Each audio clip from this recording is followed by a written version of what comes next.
What's up, bud? Not much. How you doing? It works. Sick. I've never used Zoom before. Cool. It's a great resource, man. I've been like living off of Zoom the last 3 weeks. Yeah, you got landscape. It looks good. Yeah, dude, check it out. It's sunny out there. The mobile Karakoram office, tiny house. So Got the bonfire. Oh, I like puppy. the setup. Neptune. Yeah, Nice. Oh, that's Yeah, groovy. what's cracking, man? Not too much, adjusting to the life as it is now. A lot of fitness stuff. Been doing a lot of, got the kettlebells over there. Boom, got the mace, got the TRX up there, and coaching. Dude, I've been meaning to reach out to you. I want to order some kettlebells because obviously I can't go anywhere to work out. So I have one 35-pound dumbbell that I've been getting real creative with. I bet 35-pound dumbbell. So we're looking at about 16 kilo, something like that. 14 kilo. Yeah. Nice. Yeah. All right. Yeah. You know what? I'll show you what I use. And this brand is here in Colorado. I'm a big fan. So we got, you got 16, 32 kilo, 75 pounds, real good. 38, yeah, 40, 48, a little bit over 28. And then I have a 24s, two of them holding up a tent on my deck right now. Cool. Yeah. You should send me like a like if you were going to order like a small rack of kettlebells, like what you would order, and then like where to source them from. Happy to. Yeah, you should send me that. I'll do it tonight for sure. And I know a lot of people are trying to build home gyms right now, which is freaking awesome. I'm all about that. Yeah. So hopefully they're in stock. If not, I'll find something for you. I know All right. Some heavy stuff. You been able to get some cardio in? Well, no splitboarding. But the way I train with the kettlebells, and snatches and swings, gets the heart rate going. I'm getting that going. Mitochondria is nice and happy. The big hack I have now is sleep. I get like 2 extra hours of sleep a night. I usually get up at 4, and now I'm getting up at like 6, which is totally weird to me, right? So, recovery is through the roof. I sleep till like probably 9. Fair enough. You probably go to bed later than I do. I go to bed at like 9, so. Yeah, I go to bed at like midnight. So it's very quantitative, right? It makes sense. Yeah. That's awesome, man. Well, my time's your time. It's just good to see your face, Yeah, likewise, dude. Yeah, totally. This technology has been so helpful to getting closer to friends and family, Like our friend Mike said a couple weeks ago, this whole thing has made, I think, a lot of us closer to people in a good way. And appreciate it. So yeah. I know, it's like when you finally get to socialize again, it'll be more meaningful, I guess, Yeah. I have a neighbor, pretty hot, and she's like, "Well, when we this is all over, we're gonna probably have orgies in the street." And I was like, "All right, I'll be around." Sick. Yeah. Yeah. I was like, "That made my day. I look forward to that day." But well, yeah. Awesome. Anything on topic you want to talk about? Anything off topic? Yeah, and so I've been psyched to contribute to Engearment stuff for a long time. So awesome, dude. I appreciate that. Whatever. I'm game to chat about anything, really. Let's do it. All right. I know you and I can go deep on a lot of topics, not just splitboarding, right? Yeah. But life and fitness and health and ghrelin and leptin and depression and grief and all the things that make life so amazing and beautiful, right? Yeah, totally. Sweet. Well, it's already recording right now, so we can roll with this, or I can do some kind of cheesy intro.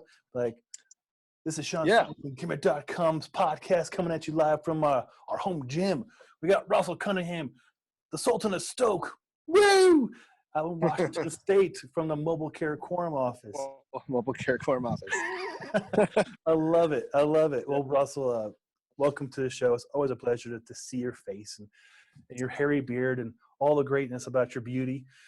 And look at you have better weather than we have. You got blue skies in Washington. Oh, dude, it's sick. Yeah, it's like beautiful. It's a perfect day, actually. I don't know why I'm not out climbing Mount Rainier right now. It's like, dude, it'd be like such a good corn cycle right now. We had pretty good precipitation about 2 weeks ago. Mm-hmm. It was really cold 2 weeks ago, and so then it got really warm last week, but overnight it's getting really cold still. So I think well, actually it's probably still a little chilly for like high altitude, good volcano corn. It's probably bulletproof on the upper mountain. Yeah. It'd probably be like really scary right now, but yeah, maybe like 10 more degrees of spring warmth. I think we're getting pretty close to like Steep's time. Oh, yeah. You know, I'm so envious and appreciative of it, right? I personally, I chose to like lock down middle of March, you know? Yeah. You know, I have a lot of friends that are nurses and doctors, and I just didn't want to add to their stress by me being a recreational person making questionable decisions sometimes, and then also being a leader of you know, you're part of the backcountry community in a very large way, and we got a group out here with like 8,000 people in it, so it's really easy to post something or have major influence over people, and lead by example, like hopefully doing the right thing.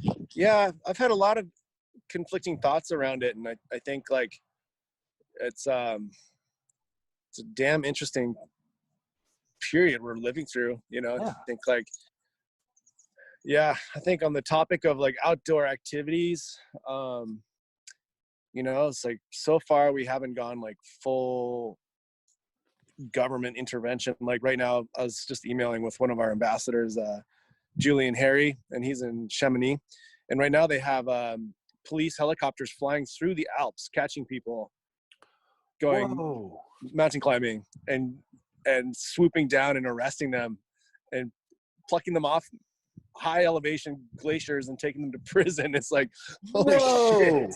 That's next level. I didn't know. You know, I mean, I'd be like, yeah, it's, you know, this is a really serious situation, but at the same time, like outdoor activities are really, really good for people. And I think from a public health standpoint, it makes a lot of sense to me to just ban outdoor activities from a population standpoint.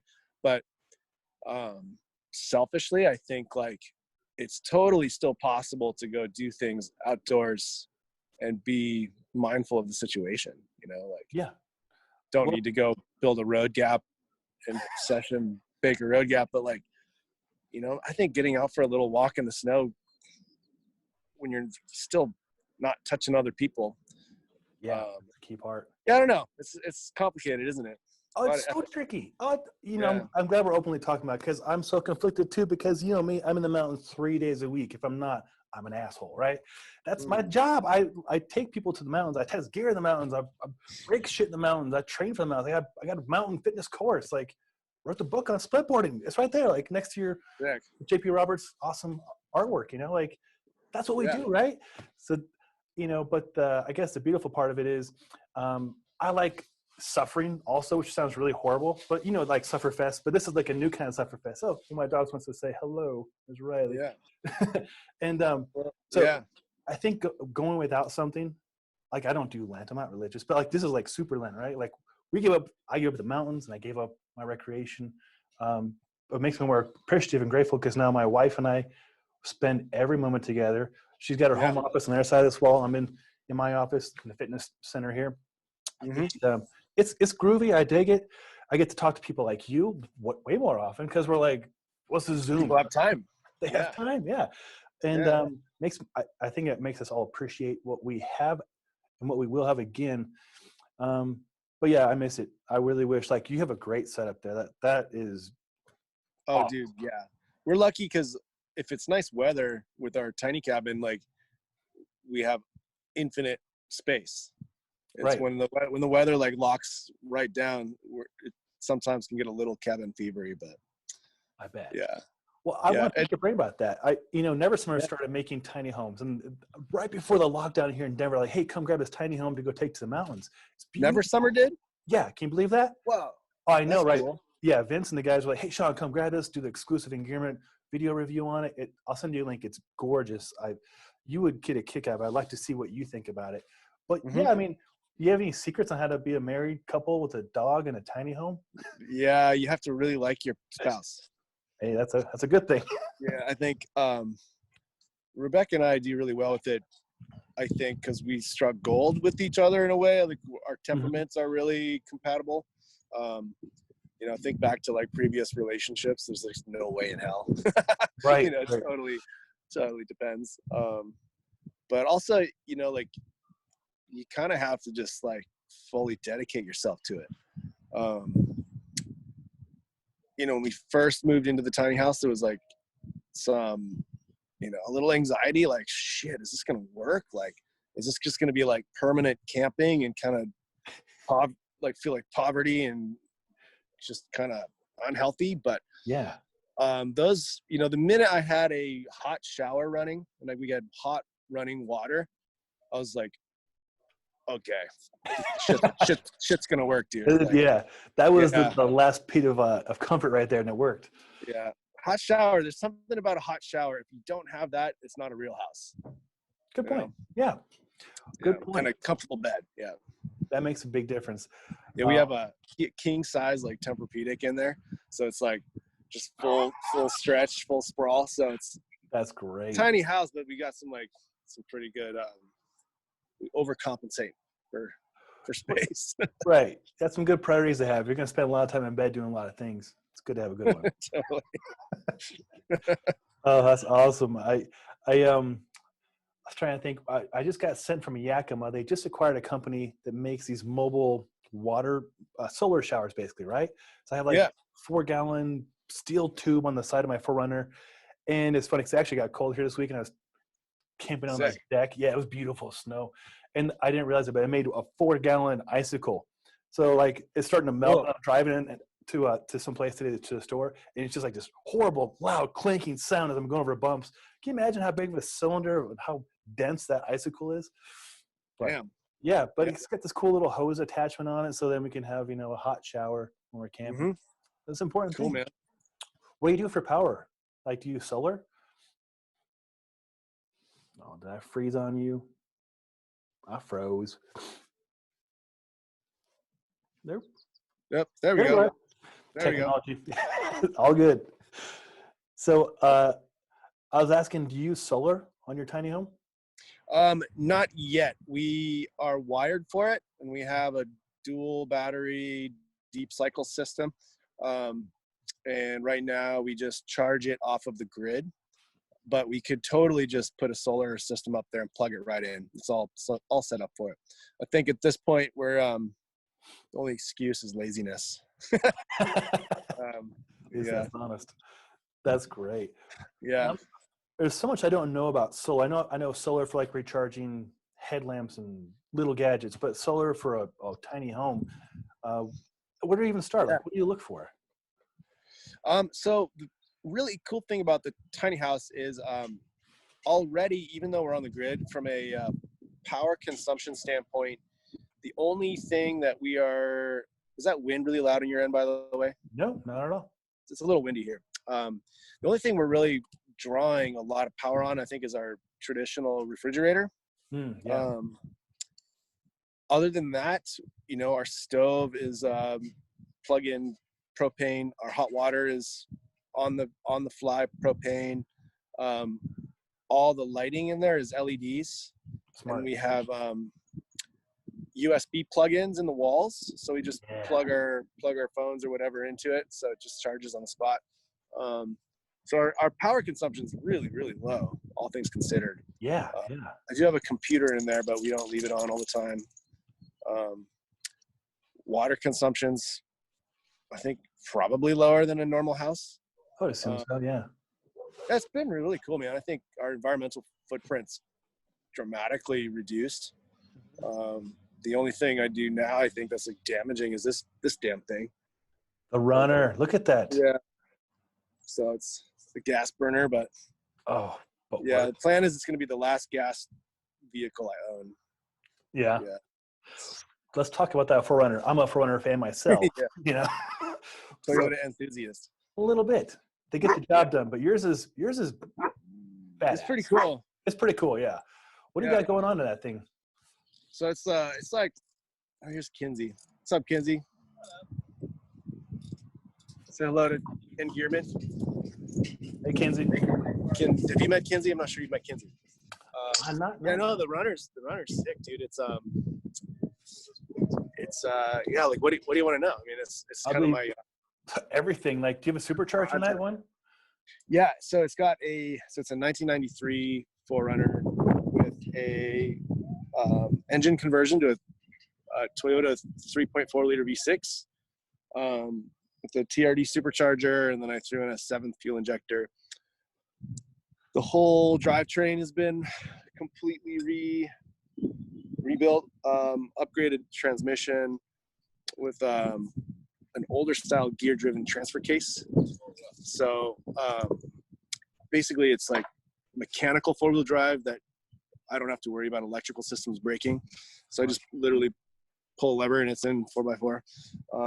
It's got a long arm kit up front, so it's long traveled. What? Yeah, here, I'll show it to you. Yeah, I'm really curious about that part. Yeah. Just got the winch all set up, so that's been kind of nice. I have a little bit more time. So I got a little come up winch. Look at got that. loads of ground clearance. Whoa. It fucking screams too. It'll do like 100 miles an hour, easy. I hit 85 one time in Texas. That scared the shit out of me. So I just rebuilt this rear end. I did this like modular bumper system. Can you see that? Yeah. Oh, that's awesome. Like Mad Max. I thought I was going was like shit ton of clearance under the rear. Yeah. There we go. And then I went with this like Wilco off-road swing out tire carrier. Nice. So yeah, no, it's been cool, man. It's really designed to be like snowboarder's truck to smash through as deep of snow as possible. Yeah. But also just nerd out because off-roading's fun as hell. Yeah. Oh, that's sweet. I dig that. Yeah, so that's the truck, man. That's nice, man. Mine's a stock TRD 2018 with a lot of gear in it. A lot of gear. Fifth gen. Yeah, fifth generation. Highly capable rig, man. Yeah, for sure. I've only got stuck once, and it was this year.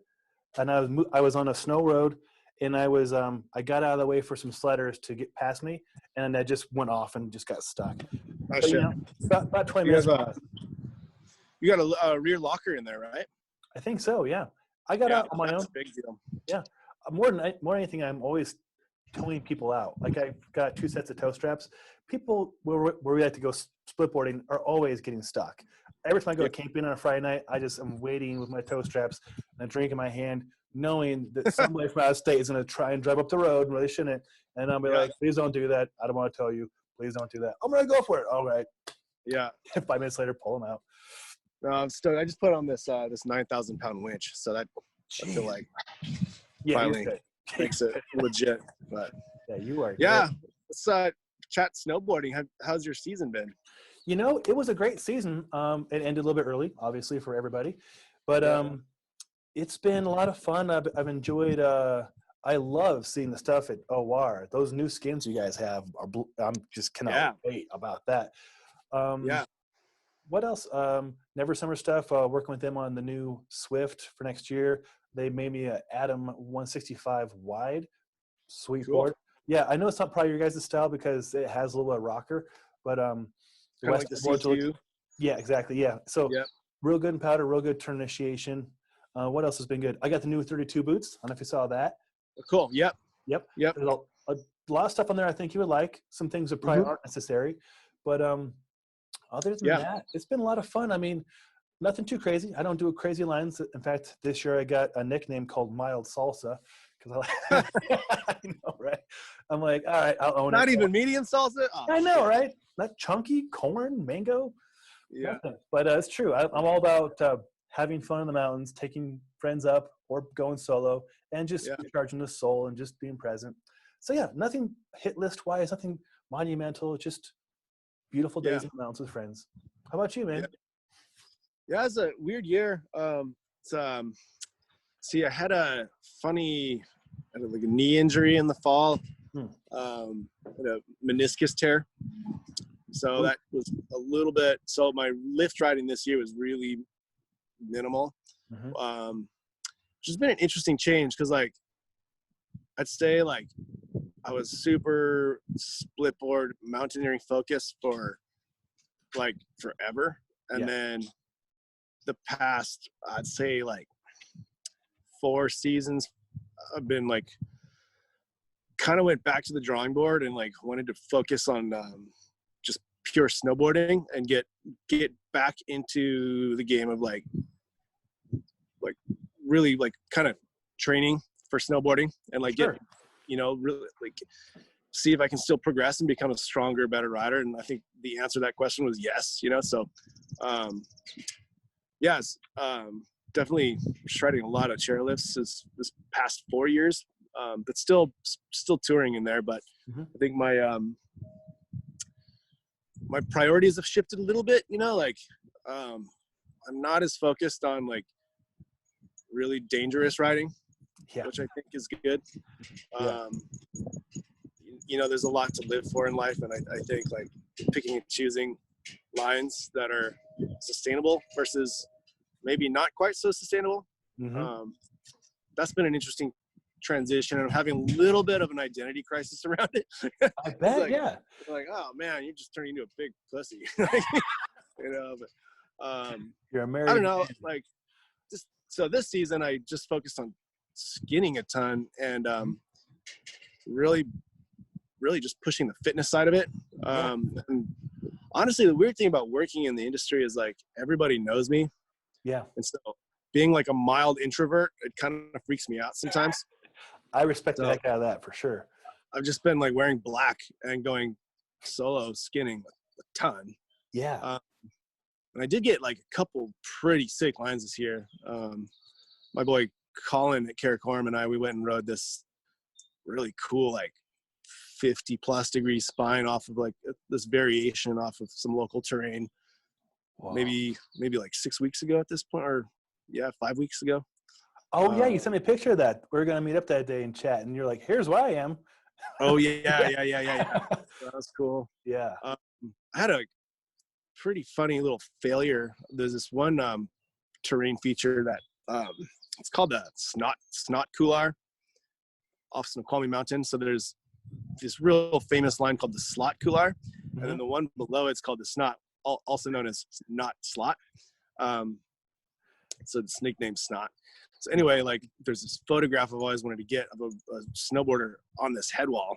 And it's like this probably 50, it's probably just a solid 50 degrees, probably not steeper than that, but there's some exposure below. And we went up there this one day and I was like, all right, you guys, we're going to post up proper photographer. We had like our buddy Matt Pugh up there with like a big camera and tripod and everything. I was like, all right, so we're posted up and you go ride the line. So then I got into it. It turned out to be like fucking bulletproof. Like it's just like, it's so bad. This is like, oh no, this is really not good. So had an interesting reminder about like decision making and paying attention to details, like because it would have been, the snow was weird that day, like visually the conditions look good, but I have enough experience at this point to know not to just dive into head walls without really doing a couple setup turns to like really feel it, you know? So that was good because I went in on my heel edge and got one turn in and it just like flipped to like really pretty serious conditions. Like it would have been several 100-foot fall, I think. But anyway, it was like interesting, like to have to transition to crampons and climb back out of the thing. Oh, how humbling. Yeah. I don't know. It's just like that mountaineering shit's fun, dude. Like even though it's sketchy and like technical, it's like, I don't know. It's a fun game, you know. It's definitely nothing better than like bombing down a line in perfect stable snow, though. You know. Yeah. I like mild salsa. You like crampons. Yeah, it's changing for me though. I'm changing.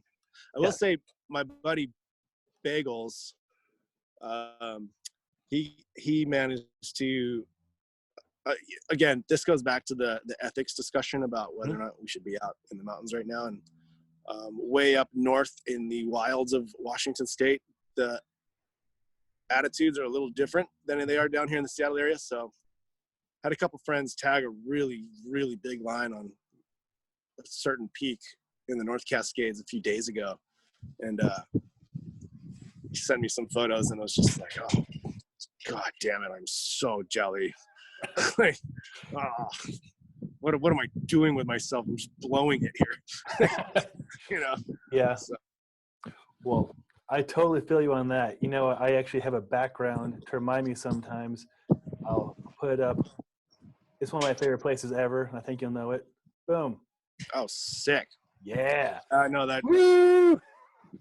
That's, you know, very lower courtesy, glacierish looking to me. Yeah. Sick. That was a good time. I miss that. There's actually, go back to that. There's a big face in there I want to get. Oh yeah, we get back. Yeah. It's Yeah, hit that. Put that image up again real quick. You got it, man. Boom. I don't know if you can see where I'm pointing. Maybe. So basically, right behind your head is a big wall. That's this guy here. I don't know if you can see where I'm pointing. You're just scratching. This is like, it's a big, clean looking ramp. Yeah. And it's almost 2,000 feet. Yeah. I look back there to look at it, and it's not there over here. I'm like, oh, where is that? Yeah. I'm dense sometimes, right? Hey, Yeah. hey, you know that guy? Right there. God, I was looking so forward to seeing you guys out there at Baker. And then we had the front range, of course. Dude. Yeah. It is. We made the right call. Yeah. I was talking to Bob, and Bob and I really were the kind of corresponding factor there that I think finally got it to be canceled. Or the first decision was to delay it. Yeah. It was the right call, man. Like, for sure. It's a serious fucking virus that's actually killing people for real. And you know, the other thing, I guess it'd be a funny segue into physiology or something, but reading up a lot on the pathophysiology of this virus, it's really interesting, actually. Yeah. Let's really interesting. Yeah. Let's talk to my friends who are nurses and stuff, and I'm always picking their brains. Like, I'm really curious about this, how it mutates, how it, affects the lungs, and like how they treat it with. Yeah, let's talk about this let's talk. Yeah. So I think for me, the most important message for younger mountain type people that might want to be rebelling against the situation is so in exercise physiology, the concept of Vo2 Max is a really critically important factor for your ability to climb mountains. Like, you need to be able to consume oxygen to do mechanical work. And so the problem with the COVID-19 is if you end up with any kind of like serious illness, even if it doesn't kill you, you have a high risk of permanent lung injury. Right. So it basically kills the alveolar cells. And when those cells are killed off, they're not replaced. They're replaced with scar tissue. So you're, instead of having like microscopic sacs that are performing gas exchange, blowing off CO2, pulling in oxygen, you now have essentially like chunks of leather that aren't doing anything. So that's my whole thing about not catching this damn virus is it's like, right. I got a lot of mountains to climb, dude. I can't be fucking with that. No, exactly. I'm with you. Selfishly, that's why I don't want to either. I was thinking like trying to find the silver lining. Both my parents passed last year, and I was their caretaker. And I was like, I wouldn't be able to go visit them right now, So I'm kind of glad they're not around for this. And a lot of older people are gonna not do as well as younger people. But still, like, your point is very valid. Even if you do get through it, the damage you might sustain in your lung is going to take a lot out of your life moving forward. To give you a numerical idea, like Vo2 Max, the average untrained sedentary male would have a Vo2 of around 40, maybe even worse than that, depending. Like average, like semi-fit people, you might be around 50. What they get into like elite fitness is like 55 and above. And then there's like super elites, which are like people in the 70s and above. When I say these numbers, it's milliliters of oxygen consumed per kilogram of body weight per minute. And fittest I've ever been able to get is around 60, 65 milliliters. Nice. And that was like when I was doing a lot of trail running and mountain biking. And if you get a lung injury, even if you lose like 5 5 milliliters of capacity per kilogram per minute, that translates into a dramatic slowdown of your uphill travel capacity. Oh yeah. Would you say in your case that'd be 12% if you? Yeah. Yeah. So that's significant. Aerobic fitness, you know? Yeah. So yes. Yeah. So that's, for me, that's been the most important message with this virus. Like, you know, you've got like a 1 to 3% chance of being killed by it if you're older than 40. Younger than 40, you probably won't get killed by it, but you could get seriously ill, and it could still really screw with you. So, absolutely. That's a good takeaway. Yeah, I'll definitely highlight in the show notes. You know, I always enjoy talking with you about this kind of stuff. I remember 3 years ago we were chatting about some really interesting stuff about one of your people you recommended the doctor about ghrelin, leptin, fat loss, and hunger, and all this stuff, right? Yeah. Really interesting stuff. That topic's really interesting. It doesn't ever fail to become not interesting. I agree.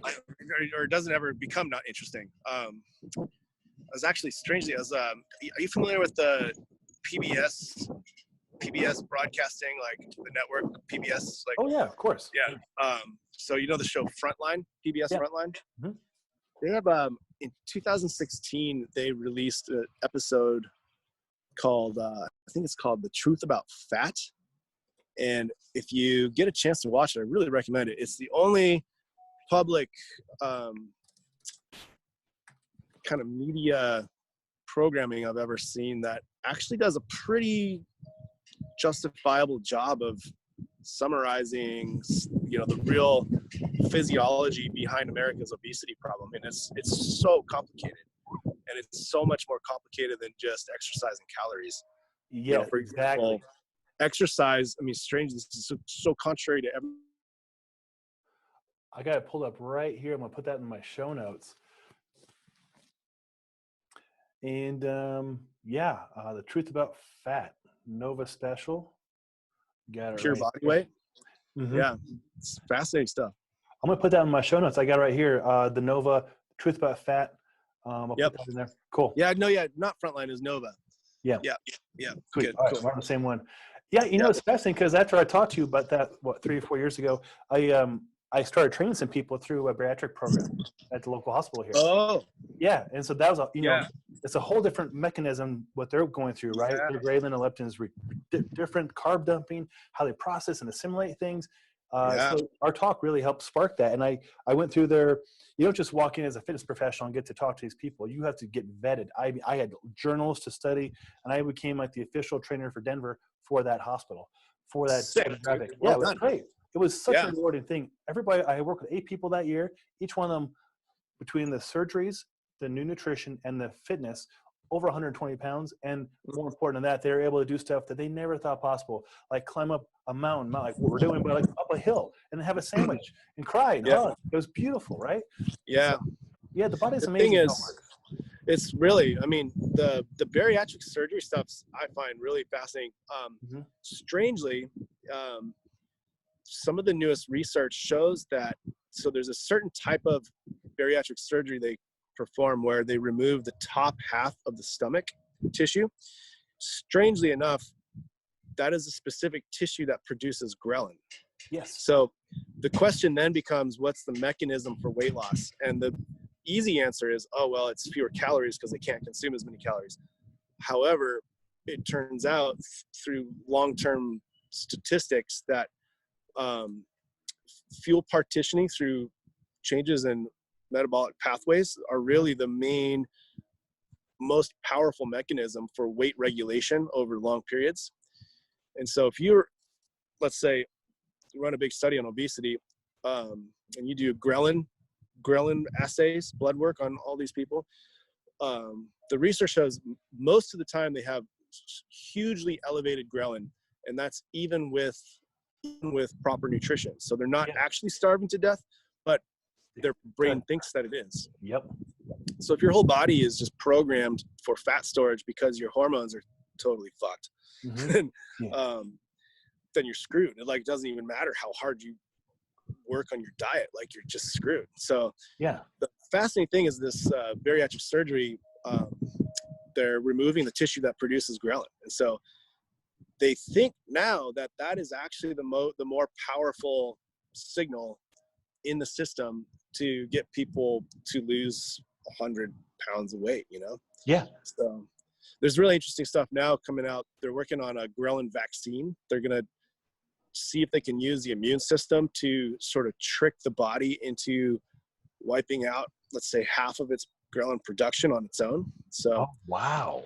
So yeah, obesity research is really nuts, but it is. And I'm glad we could talk about this because yeah, it's interesting being a fitness professional and how many people in this profession don't understand how hormones play a huge role behind the scenes. Like you said, it's not calories in, calories out. It's not 3,500 calories equals 1 pound. That's on paper. Right. Right? Like, that's not how things really work in the real world. There's so many other factors. I mean, it's like calories are obviously the end. They're the very, very end of the chain in the system. And like calories are definitely important, but what people need to realize is like your daily caloric consumption isn't necessarily your choice. You know, it's what your physiology is telling your brain to do. And if your brain is like totally out of whack and in a starvation shutdown mode, then of course you're going to overeat and consume more calories than you're burning. And that obviously leads to weight gain. On the flip side, there's people that are what they call weight resistant. And I forget, I did know at one point that there's a series of genes, but there's a segment of the population, I think it's about 15 to 20% of the population, that physically doesn't ever gain weight. Like, and the reason for it isn't because of their lifestyle, it's because of their genetic makeup and how that interacts with their endocrine system. So it's interesting. I'd be really very cool. Curious. Well, I'm not one of those people. You know what? I might be though. Like, I'm always 205 pounds, no matter what I do, right? Yeah. Yeah. About same here. I'm about that size. Very similar builds, right? My whole family though was morbidly obese, 350 to 400 pounds, right? They could look at a cheesecake and gain weight. I ate cheesecake last night. Like, I don't gain weight, which is fine. I have the same waist I've had since junior high. I'm not trying to brag. It's just, but also I'm very active, you know, like you and I are very active people. We're very conscious with what we do. Right. But yeah, there's a lot more to it than just burning calories, breaking a sweat, crushing the gym, like a lot more. Yeah. Fitness is interesting. I've noticed that over the past 2 years, I've been bonking more than I used to. I don't know if you've had that experience at all. I think I'm having to, maybe it just has to do with getting a little older, being 35 and not 25. Oh, you're so old. Yeah, so old. But like, I actually have to make sure I take food with me now. Yeah. Because like, there's been a couple days where I'll, you know, like last year I went and did this, just like solo sprint up to the slot couloir and just like sprinted out 5,000 vertical as hard as I could, like redlining the whole damn time, and got back to the truck and I was feeling good. And then all of a sudden I fell off this cliff and I'm in the parking lot in my truck, just taking deep breaths because I'm having these waves of nausea. And then all of a sudden I like shoot out the side of my truck and I'm just like puking into the snowbank. Dang. And like, I was like, damn, maybe I went a little too hard today. Like, holy shit, you know? Yeah. Felt a lot better after I puked though. So. Oh, I bet. You know, I can relate a little bit. I definitely need a lot of calories. I do intermittent fasting most days, just strictly for cognitive benefit. Like I wake up at 4 and I can just crush writing and work. But if I'm going to go do something physical, the mountain stuff we do, or a heavy strength training session, definitely benefits me to have some fuel in the tank for sure. Oh yeah. I'm also noticing, this is, you know, contrary to what a lot of people believe, but high glycemic carbohydrates, specifically timed around higher intensity exercise. I think, you know, I got into a conversation a few weeks back with somebody who was trying to convince me that an all meat diet was like the way to go for athletic performance. Hey, I like meat, but that doesn't work that way. Right. And I just mentioned, I was like, you know, like if you take exercise physiology 101, you learn about your fuel systems. And one of the most important systems for high octane performance is your anaerobic glycolysis. And so the only way your body is going to allow, well, let me rephrase that. The only way your brain is going to allow your body to produce very high heart rate activities. Mm-hmm. Think of it this way. You've got this nerve bundle coming from your midbrain down to your heart. So your brain has a direct control over how your maximal heart rate. Mm-hmm. One of the benefits of high intensity training is you can train your neuroendocrine system to allow your heart rates to go higher and higher. Mm-hmm. So you can tap into higher intensities in exercise. But the only way your brain allows that to happen is if it has a strong anaerobic system. And this is your glycolytic system. And anaerobic glycolysis is essentially, it's how your cells produce ATP in the absence of oxygen. Yes, adenosine triphosphate. Yep. It only works with carbohydrates.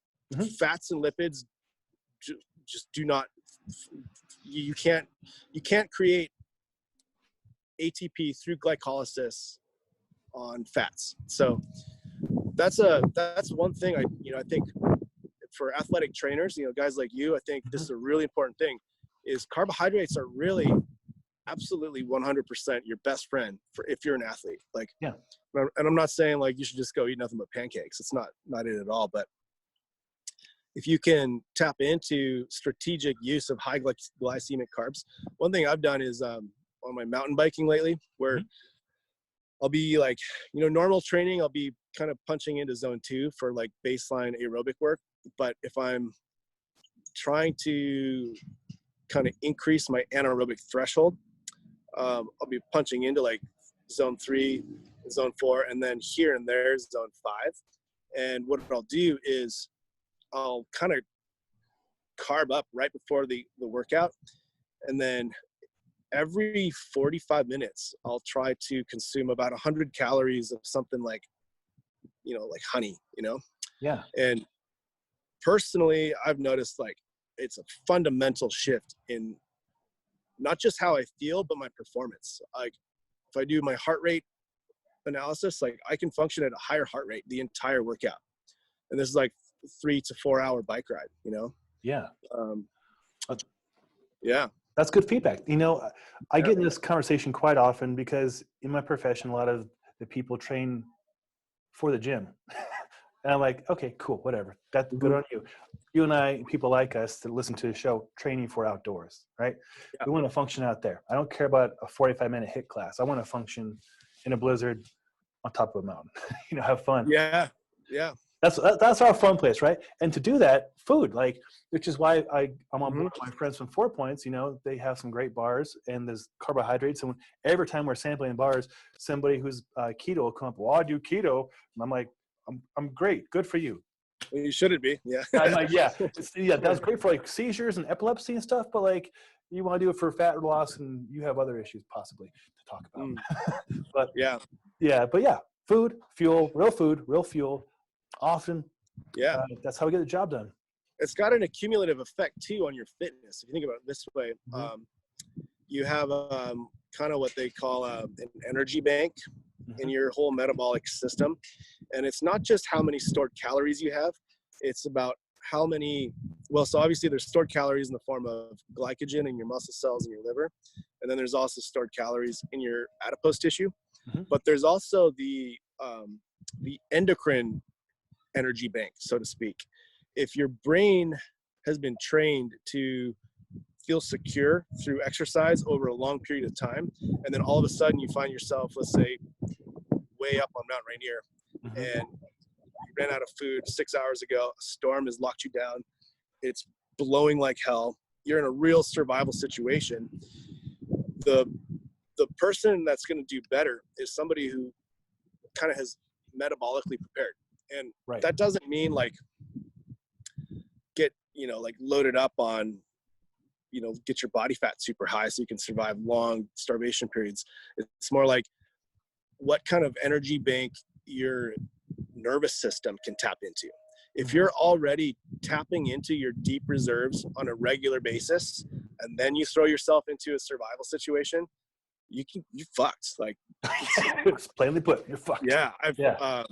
I've been pretty lucky in my mountaineering to not totally blow it. I think I've kind of blown it a couple of times, Mm-hmm. but yeah, you know, whenever shit's really hit the fan, I've been able to have enough of an energy reserve to get out of there, you know? Yeah. But if you think about it, let's say you're somebody that's a gym, let's say you're just a bodybuilder type, right? And you diet down and get your body fat to like 3%. And then you try to go be a splitboarder after that. And then it turns out you're out in Colorado and a blizzard ties you down for a day. Like you don't have the metabolic training to get through that properly, in my opinion. You know, I think, you know, I agree with you on that. And I talked to two people that, one, you know, Kyle Miller, I'm talking to him tomorrow, talked about having some more insulation and more reserve and stuff. And then my good friend Eric Frohart, retired Navy SEALs, you know, dev group, badass. And the very first time we had coffee together, I mentioned I like to keep one run on the mountain, like a couple more reps in the tank, just because, right? And he was that same mindset, right? People who train to failure all the time are training for failure. And I'm okay with failing on business projects and being an idiot, but you shouldn't train. That's how I learned. I fail all the freaking time. Ask anybody. But yeah, I don't think you need to train to failure, right? So you just leave some in the reserve in the tank, and then you can adapt to these. What's going to happen? You know, some weird shit's going to happen. How are you going to handle it? So I agree with you on that for sure. Yeah. I'm having to learn how to also pace myself too. You know, I think when you're like Scottish and aggro, genetically aggro, you kind of want to crush all the time. Yeah. And my really good friend Hannah, she's one of my best friends. She just reminds me, she's like, you know, Russ, man, like, just fucking chill, dude. Like, you know. So she reminds me to like go back into that zone 2 place rather than pushing to zone 3 all the time or 4. You know. No, that makes a lot of sense. It's good to have people to remind us of that too. You know, and I've learned too, when I train myself, I go into, I use the Vo2 method to like 220 minus your age. So for me, that's like, 41. So take away 41 from that. And I try not to train much past that. I mean, I can, but my goal is to recover, right? I want to recover. So I will say this, research shows that you can actually break the mold of 220 minus age. Please elaborate. I'm curious. Yes. And this is where high glycemic carbs with your high intensity training kicks in. The more resources your anaerobic system has, the safer your brain feels and the more intensity your brain is going to create. So if you think about it this way, let's say you're driving your truck, right, down the highway. Like how much gas that engine is getting is directly correlated to how hard you're pushing your pedal down, right? But let's say there was some sort of limiter switch that only allowed you to push that pedal down 80% or maybe even only 90%. You're never able to really push it down all the way. And that's where low carb dieting really hurts athletes. And I find this stuff really interesting. Like Lance Armstrong, when he was at his peak, I think he was in his early 30s, he was still producing heart rates of like 210 beats a minute. Max heart rate. Like raw data, like 1 rep maxes on Vo2 tests. I think I did a Vo2 Max about 5 years ago now, and I produced a heart rate max of 199, and that was about, let's say, 9 beats faster than my predicted max. Right.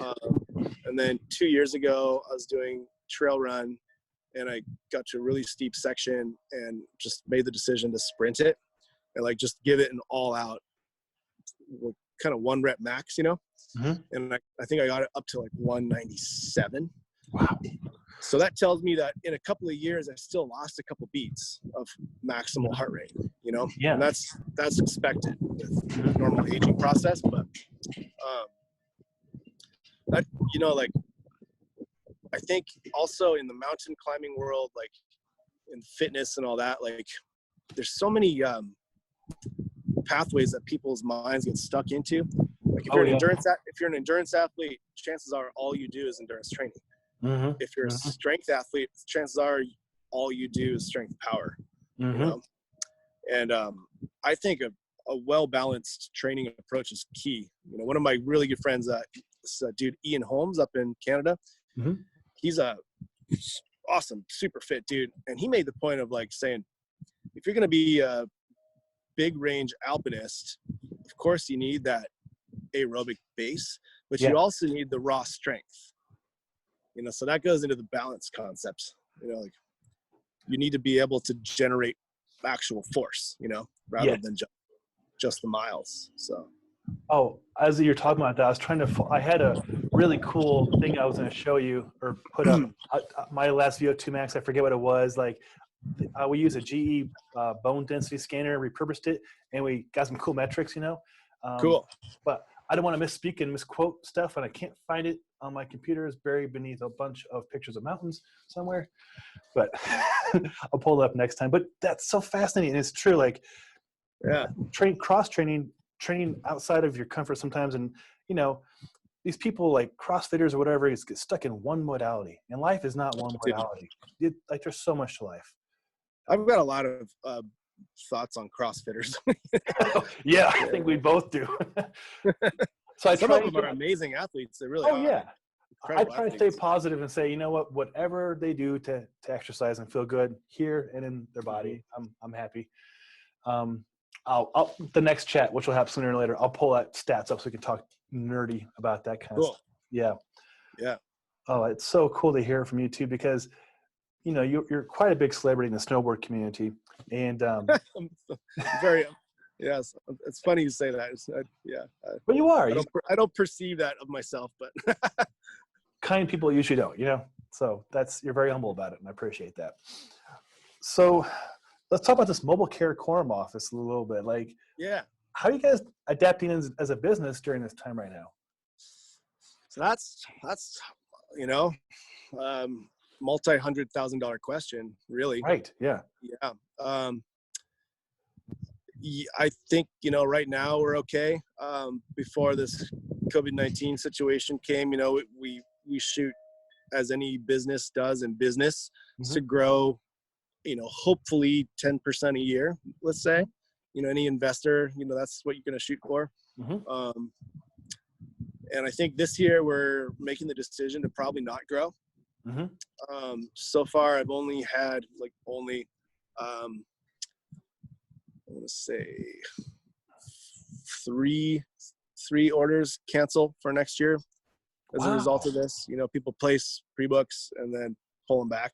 Yeah. So yeah, you know, it's a little bit of a volatile situation. We're super lucky in that we're a cyclical or like, you know, annual business. Like, you know, our cash flow comes in beginning late summer and goes through the winter, and then most of the spring and summer we're kind of in like production mode. So truthfully, like, coronavirus couldn't have hit at a better time for Karakoram, because we're not being forced to ship orders out during, or, you know, being forced to not ship orders out during a pandemic.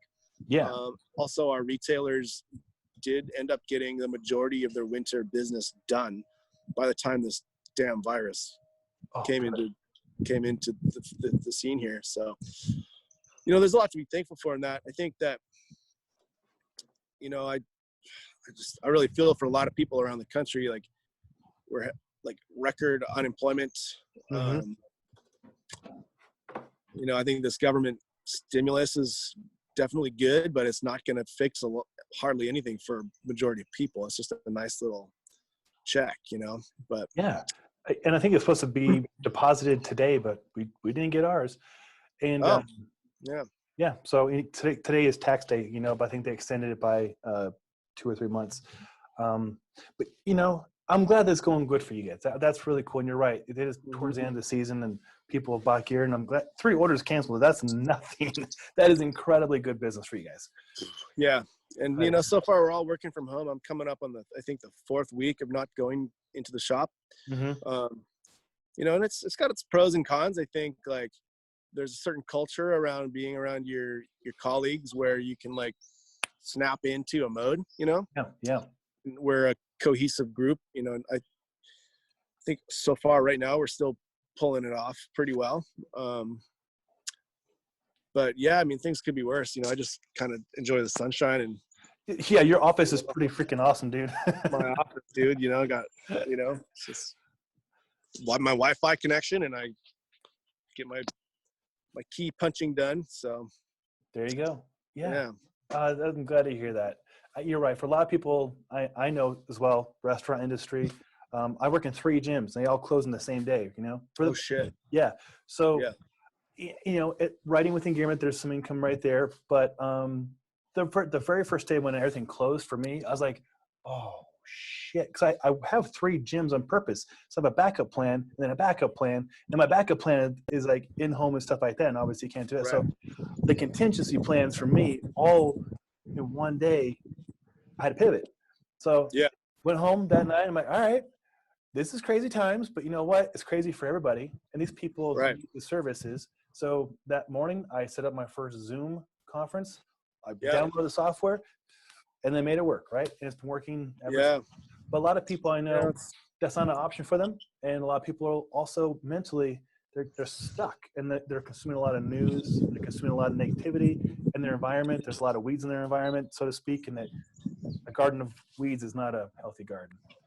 What is it? The statistics, like 60% of Americans can't afford a $400 emergency, something like that. Yeah. You know, I think like if this pandemic had hit a much earlier version of me, let's say when I was like 22, only splitboarding and living out of my truck, like zero money in my savings account, like I mean, I was already going to the food bank then, so you know. But now you can't even go to the food bank because they've closed all that down. So yeah, dude, I don't know. It's like a good reminder of like, shit, we got to be adults. It's time to adult behavior here and like make sure you have a little bit of emergency in your savings, you know. And and also like, I don't know, being a little bit of a prepper can't hurt. You know? Yes, I was hoping we got to that. Yeah, we're gear freaks, man. I was like, oh shit, I get to use a bunch of fucking stoves and water purifiers now. I'm excited. Yeah. I have 3 crates over there in the closet just full of, I got solar chargers, I got this, I got that, you know. And I don't need it right now, obviously. But it was kind of, that first night, I kind of MacGyverized and got drunk and I was geeked out. I'm like, oh, this is going to be fucking cool, you know? But it's kind of my truck. My truck's like my prepper. Exactly. You know, I can be like, oh, if I need to get the fuck out of here, I can go. You know, the zombies are coming. Oh, you know? I get it.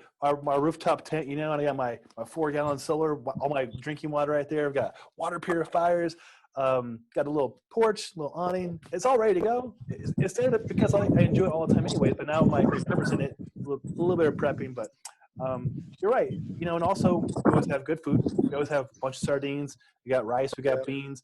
And my wife, we built her a home office to work one day a week right before this happened. And so now she works in HR for a law firm, and they're not slowing down.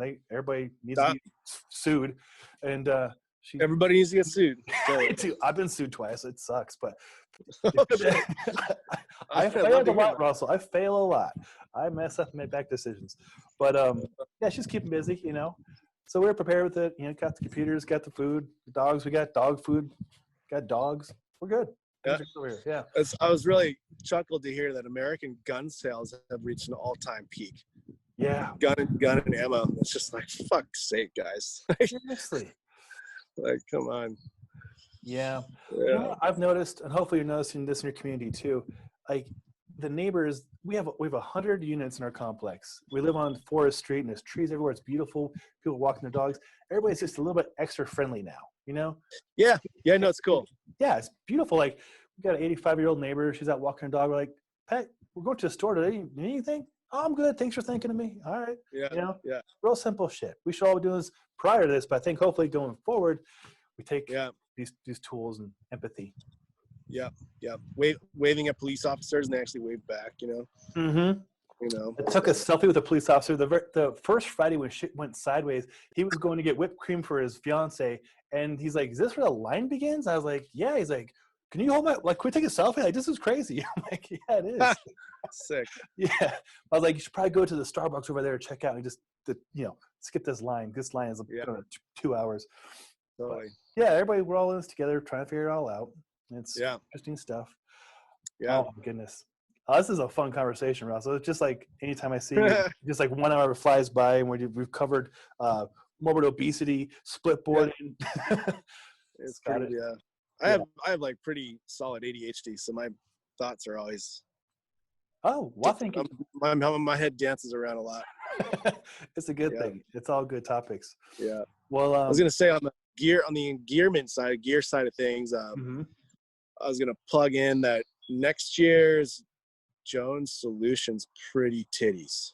Oh, tell me more about it. I haven't seen it. Yeah, I've been riding the 2021 Ultra Solution and Ultracraft, and Ultracraft is sick. It's still the Ultracraft, but the Solution has been totally redone, and had a really good chat with Jeremy about it. And I have to say, I think it's the most maneuverable snowboard I've ever been on.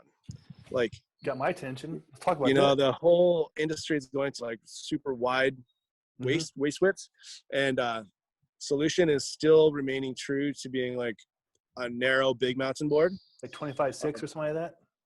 With oh no, Solution's like 25.4. Yeah, 25.5. Yeah. But there's taper to it now, so it's a little wider into the front foot.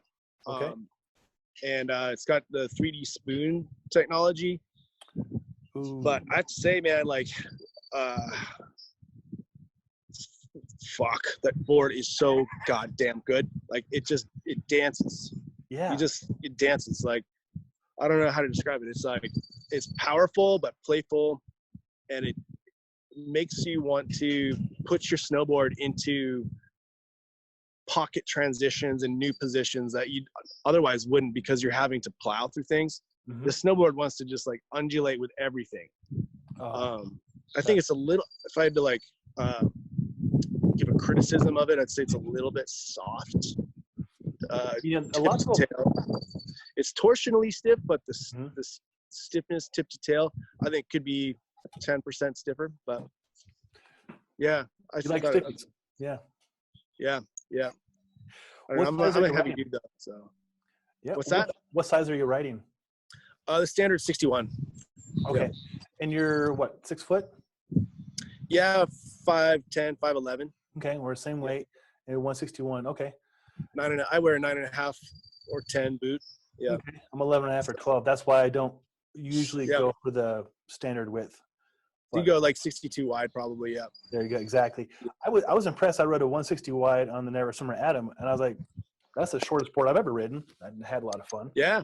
Short boards are good, man. I'd say like in technical splitboarding on deep, scary shit, short's good. You know? Yeah. And this is another topic I've always wanted to like chat about with people, is this concept of just snowboard width or splitboard width. I find that on really monster big days, like mostly thinking about the volcano days where, like maybe you've just started skinning at Paradise at 11 p.m. and you just climbed 9,000 vertical feet through the night, and you're at the top of this giant mountain, and the snow's just garbage. You have like giant sun cup things or the high altitude ice formations, and your legs are just fucked. Yeah. One thing I found is every time I do a really huge day like that on a wide snowboard, I end up just feeling worked, and I ride the mountain as cleanly or safely as I would have liked to. And I think it has to do with, once those quadriceps are just trashed, having a narrower board that requires less leverage to put on edge is a huge advantage. That's a good point. I had not thought about like that. Maybe the performance side of it might not be as high. Like maybe, I was thinking for a long time, like go wider, because you can ride steeper angles on hard snow. Not getting especially especially those heel side turns. Like you don't want to boot out on a heel side edge on hard snow. But I'm learning that having more athleticism is a really huge factor for just safety and enjoyment. Yeah. I definitely feel more athletic on a narrower snowboard. So that's just my personal plug to the industry. Like, hey, Take note, industry. The Russman has spoken. I don't know. It's just my thought. But It's a great thought. No, I'm all about it. If my feet weren't big enough to go off the edges of the boards, narrow boards, I'd ride a narrow board. Like the board behind me, it's not a wide board. My friend Adam made that. I'm going to be training him and his wife in the morning via Zoom. You know, it's cool that people in the community is like banding together and working together. But yeah, that's not wide at all. Yeah. Sick, man. Yeah. Yeah, that's that in Oz? Yeah, exactly. Yeah, Oz. Cool. And this is a custom one he put together. I think it's called the Fantasy Blaster. It's cambered. It holds holes. You'd like it a lot. Yeah. But I haven't been on a Jones in like 3 or 4 years. So I'd love to check out this the 3D spoon. It's pretty damn good, dude. Like I had my skeptical nature was sure. Yeah, I wasn't sure about it, but there's something to it, dude. It smooths out. What I'm noticing is at high speeds and like shit conditions, it just smooths everything out. Like you don't have the nose of the snowboard isn't being like yanked in all these different directions by all these tiny little ice balls. Right. It's almost like, you know, like to give a mountain biking analogy, like, you know, on modern forks, you have your like high speed compression, low speed compression, all this stuff, you know, fine bump sensitivity. That nose of the snowboard is like this really refined suspension system. And that's just exactly what it is. It's a tuned suspension. Yeah. You know, that's a good analogy. Yeah. I'll have to check it out. The spoon just gives you what I would use as an analogy, like fine bump sensitivity. You know, when a fork is really compliant on smaller, slower speed stuff, it gives you that little bit of softness, but then it ramps up when you lay into it. So, I'm I'll reach it to Seth or to somebody or to Jeremy and see if we can get on one. Hell yeah. Well, Russell, this has been an absolute pleasure, man. I don't want to cut it short, but we need to do this again in a few weeks because we have a lot more to talk about. We've covered part of what we're going to talk about, but we got a lot to talk about. And I'll have Kyle on tomorrow and tell me say hello. And give him a good digital titty twister for me. Yeah, I will. I'll just tune in Tokyo right there. He's a good fucker, that one. He is, man. The chat we had back in February, we actually talked for like 4 hours. I mean, I'm like, we talked about the Winter Soldier. Awesome dude. Always fascinating, totally fascinating. Just like you are, you know, we have good heart-to-hearts and a lot of love shared, and so it'll be a lot of fun to chat with him tomorrow. Yeah, he's got a lot to say. He's an interesting dude. He's had a lot of life experience. Yes, he has. We talked. Totally. We'll double down on that tomorrow. But it's been an absolute pleasure seeing your face. Yeah, man. Love you. Give my love to Rebecca and Neptune. Cheers, bud. I'm Neptune. Neptune. Here's Riley. Oh, he took off because dinner's ready. He's getting my food, actually. Oh, yeah. I eat it. Well, been a fun time, Russell. I'll put this up real soon, and keep staying safe. I love you. And love you, bud. You're the man. Talk to you soon. Cheers, man. Awesome. Cheers.